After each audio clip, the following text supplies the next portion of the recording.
थोड़ी देर तक सौम्या इस तरह आंखें बंद किए खड़ी रही। जब उसको लगा कि साहिल ने उसको अभी तक कुछ कहा क्यों नहीं, तो उसने धीरे से अपनी आंखें खोलकर देखा। साहिल सामने खड़ा मुस्कुरा रहा था। सौम्या एकदम चौंक गई और सीधी खड़ी हो गई। फिर बोली, यार सच में सॉरी, मैं बता नहीं पाई। वो सब कुछ इतना अचानक होता चला गया और मुझे समझ ही नहीं आ रहा था मैं तुम्हें कैसे बोलूं, क्योंकि तुमने भी अकेले घूमने की प्लानिंग कर रखी होगी। यार मैंने भी कर रखी थी, लेकिन वैशाली के साथ जाने के लिए। फिर मैं मना नहीं कर पाई। I am really very sorry. Saumya जल्दी जल्दी एक सांस में सब कुछ कहे जा रही थी और साहिल चुपचाप बस देख रहा था। सौम्या की बात पूरी खत्म हो पाती इससे पहले ही साहिल ने जल्दी से नजदीक आकर उसको किस कर लिया। सौम्या एकदम हैरान हो गई और साहिल को पीछे करते हुए बोली, पागल हो क्या? अभी कोई देख लेता तो? साहिल बोला, अब तुमने गलती की है तो सजा तो भुगतनी पड़ेगी। सौम्या आश्चर्य में पड़ गई और बोली, मतलब कैसी सजा? साहिल मुस्कुराते हुए बोला, देखो तुम सब लोगों को साथ में लेकर आई हो।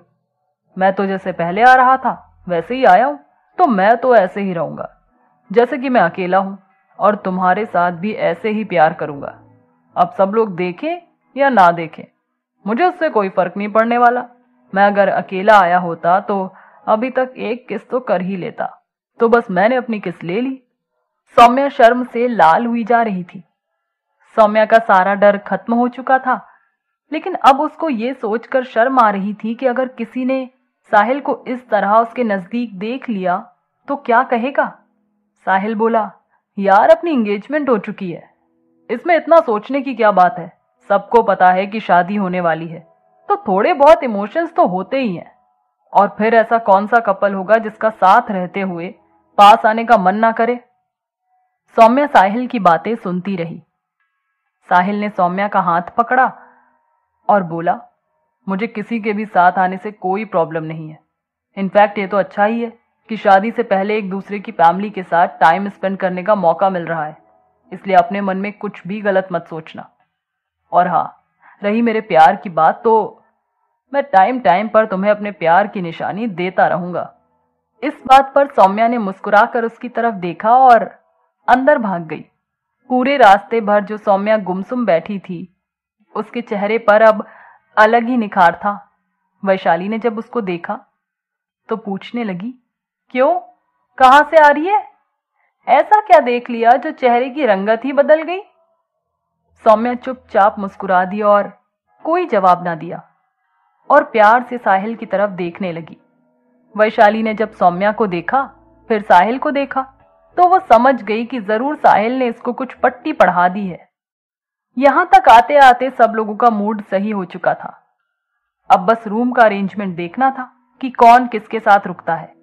विनय को यह तो पक्का पता था कि अब या तो अलग रहना पड़ेगा या फिर साहिल के साथ, लेकिन उसकी ये कोशिश थी कि उसका रूम वैशाली के रूम के पास में ही हो, जिससे मौका पाकर वह वैशाली से मिल सके। इसलिए वह साहिल से बार बार मैसेज कर रहा था कि साहिल एक बार जाकर बात कर ले। तभी सौम्या के भैया ने आकर बताया कि 4 रूम ले लिया है, एक वैशाली के पेरेंट्स के लिए, एक सौम्या के भैया भाभी के लिए, एक वैशाली और सौम्या के लिए, और एक रूम विनय और साहिल के लिए। विनय को सुनकर अच्छा लगा। जब रूम की लोकेशन देखी तो पता चला कि एक कॉर्नर में साहिल और विनय का रूम है और दूसरे कॉर्नर में वैशाली और सौम्या का। विनय का मूड ऑफ हो गया, लेकिन साहिल को अब भी कोई फर्क नहीं पड़ा था। वो तो जैसे पूरी तैयारी करके आया था। जब भी ऐसा कोई मौका पड़ता कि सौम्या को साहिल से दूर जाना होता, तो वह प्यार भरी नजरों से सौम्या को देखता और इशारों इशारों में उसको याद दिला देता कि वो मौका मिलते ही सौम्या को एक निशानी दे देगा, और सौम्या उसकी इस हरकत पर शर्मा के रह जाती।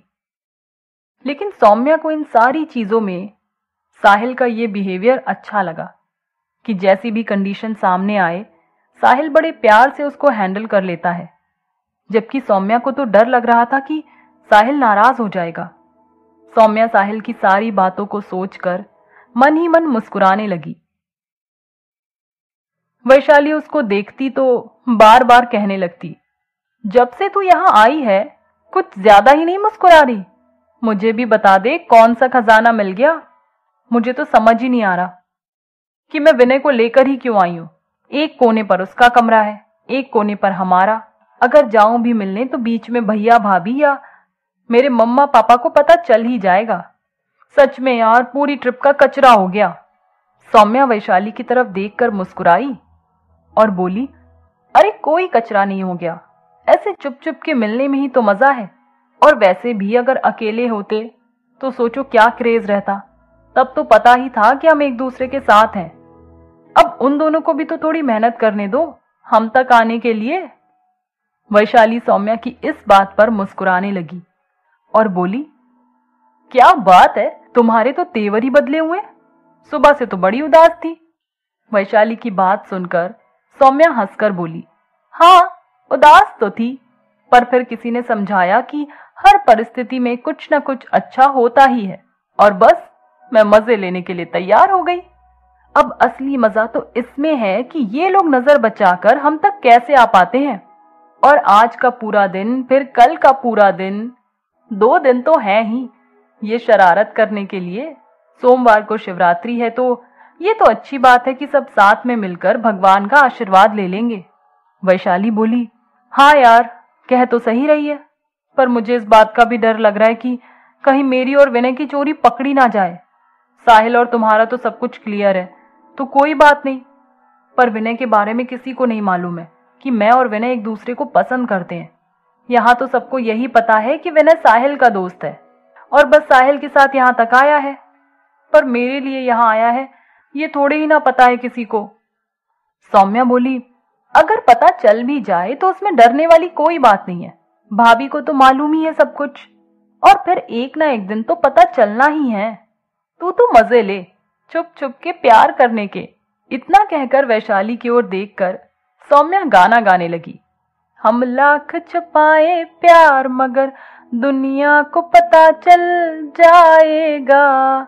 और उस गाने की अगली लाइन वैशाली पूरी करते हुए आगे बोली, लेकिन छुप छुप के मिलने से मिलने का मजा तो आएगा। और दोनों खिलखिलाकर हंस पड़ी। अगला एपिसोड सुनने के लिए